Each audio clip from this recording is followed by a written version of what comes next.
Hello বন্ধুরা, আমি Monika famous. তো একটা নতুন ভিডিও নিয়ে আবারও চলে এলাম। আশা করি তোমরা সবাই ভালো আছো, আমিও ভালো আছি। আজ এই সন্ধ্যাবেলায় ঝটপট কিছু নাস্তা তৈরি করলাম, চলো তোমাদের সাথে ভিডিওটা শেয়ার। আজ করলাম সিঙ্গাড়া।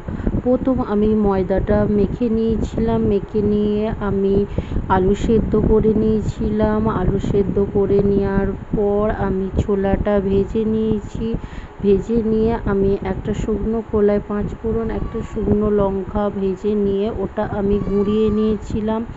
গুঁড়িয়ে নেওয়ার পর আমি কড়াতে তেল গরম করতে দিয়ে আদা বাটাটা দিয়ে দিয়েছিলাম। যে মশলাটা করে রেখেছিলাম ওই মশলাটা দিয়ে দিয়েছি।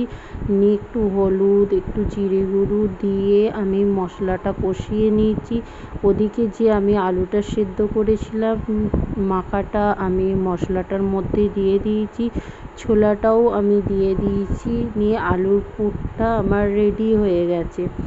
তো এদিকেও আমি যে ময়দাটা মেখেছি ছোট ছোট লেচি করে বেলে নিয়েছি। এক এক করে সিঙ্গাড়াটা পুর দিয়ে আমি সিঙ্গাড়াটা তৈরি করে নিয়েছিলাম। তো তেল গরম হয়ে গেছে, নিয়ে আমি এক এক করে যে সিঙ্গাড়াটা তৈরি করেছিলাম দিয়ে সব কটা সিঙ্গাড়া ভেজে নিচ্ছি লাল লাল করে। তো ফাইনালি আমার সিঙ্গাড়াটা রেডি হয়ে গেছে। তো ভিডিওটি ভালো লাগলে একটা লাইক, কমেন্ট, শেয়ার ও সাবস্ক্রাইব করে দিও।